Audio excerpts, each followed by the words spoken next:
So not long now until your competition, a few days. So we've got, it's this Sunday, so we've got 4 days now in counting. Yeah, so you're feeling good. Last competition went fantastically well. You've got to be, well, extremely pleased with that performance. So second in England, and the next one obviously is Britain's strongest. It's where everyone comes together now, so we've got England, Scotland, Wales, all get together. Well, and I mean, it's been a fast journey for you, hasn't it? Because you've only been doing strongman for how long now? Literally, just over a year. Just over a year. I shared actually something on Facebook this morning about it, but I did it was a hybrid sort of version of a strongman, if you like. There was bits of strongman in there and bits of other stuff in there first. That gave me the taster.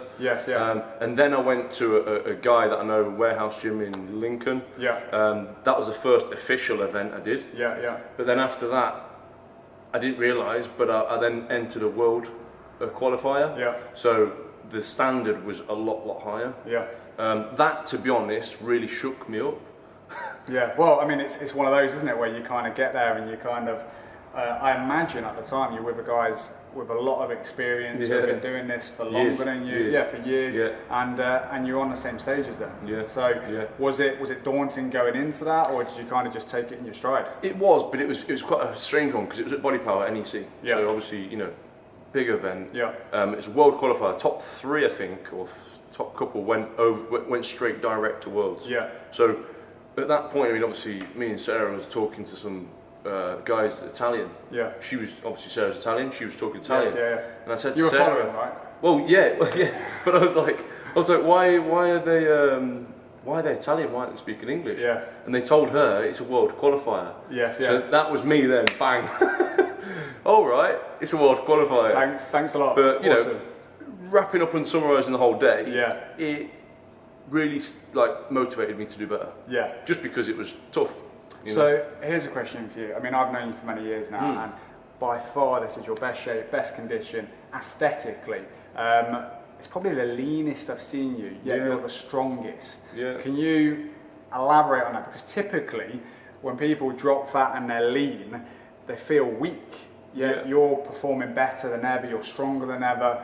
What do you think that's down to? Is it, you know? Yeah, no, it's a good way of looking at it. I mean, I think I always try and think of analogies in my head, but imagine a bottle of water, right? If you can fill it all the way to the top, and then it's full. If it's only got a little bit in it, you're not using the capacity. And that's the way you want to look at it. Like the air is the body fat, and the water is the muscle. You want to get as much muscle as you can and as less body fat. Rewinding sort of back to a couple of years ago when I used to do powerlifting, I had I'll say a debate with some guy who is a big old guy, had a 200 kilogram bench, so he's definitely strong. But I was eating chicken and rice in between the events, and he was like, "What are you eating that for?" And everyone's going McDonald's, and I was like, why are they all going McDonald's? I was like, it's pretty simple science, right?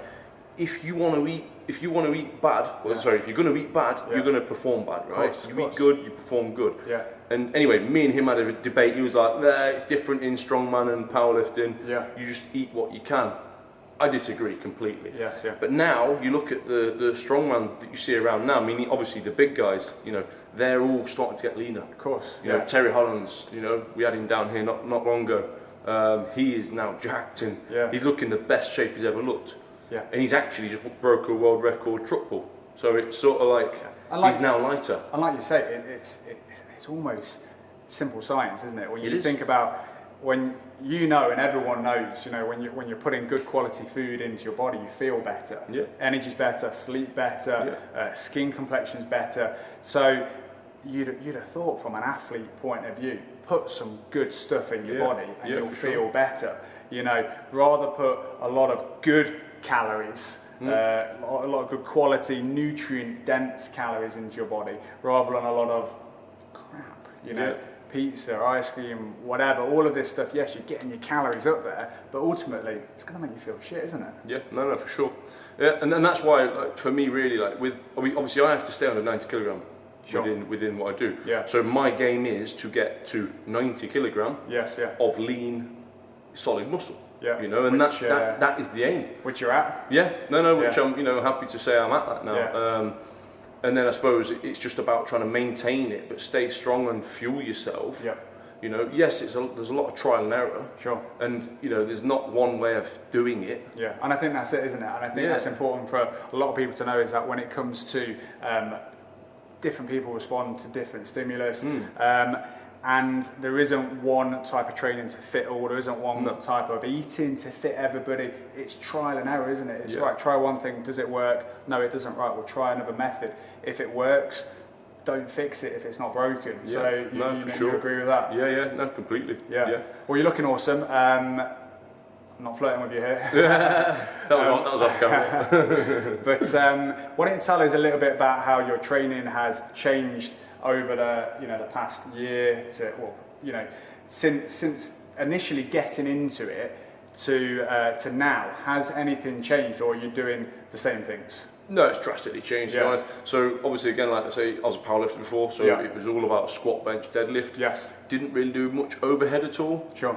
I did for like muscle symmetry, but nothing other than that. Yeah.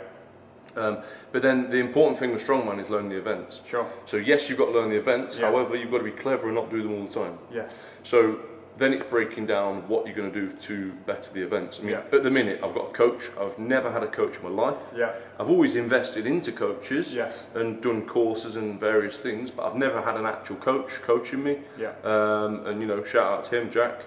He's, you know, I think I've done, about 6 months with him now. Yeah.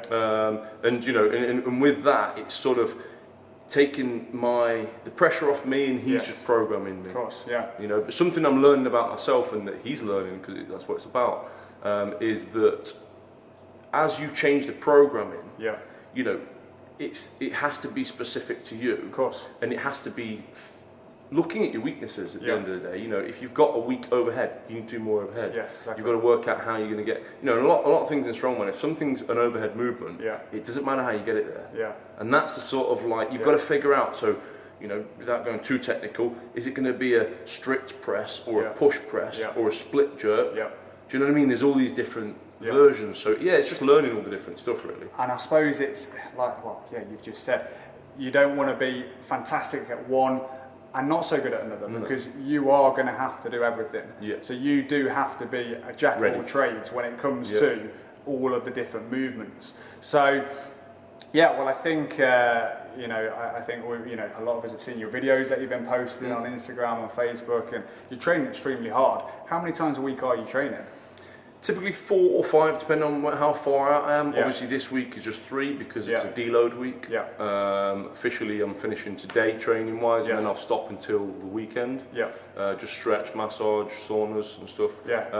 So typically 4 to 5. So that's a good point you just made. So recovery after training, and when you're putting your body through so much stress and strain through the weight that you're lifting, tell us a little bit about what you do for recovery, because I think this is important that a lot of people don't realise, but when you're training extremely hard, your recovery is equally as important as your training. Like, you would not be able to do what you're doing now if it wasn't for... So you've got your food first of all, right? Your food is your recovery. If, say for example, you finish my sessions are probably hour and a half, 2 hours sometimes, depending on what I've got. And especially in this heat, it takes it out of you. But if you're not then eating straight away, you're not replacing, you're not replenishing what you've just burnt. Therefore, you're going to go, into a non-recovering sort of atmosphere, aren't you? Other than that, though, I'm a massive, massive fan of hot baths. Hot baths, I think we've seen a few videos. Recently, But it's such a simple thing. It's a nice wind down. 15 minutes. Yes, they're ridiculously hot. They're not a comfortable bath. But I've now built my tolerance up. And I think I've heard you say before, and I've done this in the past, Epsom salts. That's what I was thinking.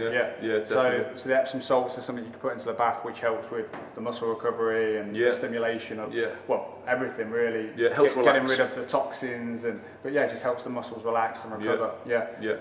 Other than that, then it's just, I suppose, like the stuff you do in the gym. So making sure that you're not doing too much of the same thing. Again, it might sound like that's not recovery, but it is, because you've got to allow certain areas to recover. If you've just had a massive leg session, you don't want to be doing legs the next day. No. You've got to let them recover. You've got to work on the other areas. And again, this is something which you and your coach have gone through, where you've structured, you know, right, we need to be working on this on Monday, this on Tuesday, and because of this order, Wednesday's session is going to be more effective because of what you've done on Monday and Tuesday. Yeah, sure. So the way you structure it is getting the most out of every session. Yeah, for sure. Yeah, awesome. Well, mate, it's a few days now, so I believe you're going to smash it, and I think everyone watching, you know, believes it as well. So awesome. Thank you very much, man. Cheers, mate. Good to speak to Take you. care, mate.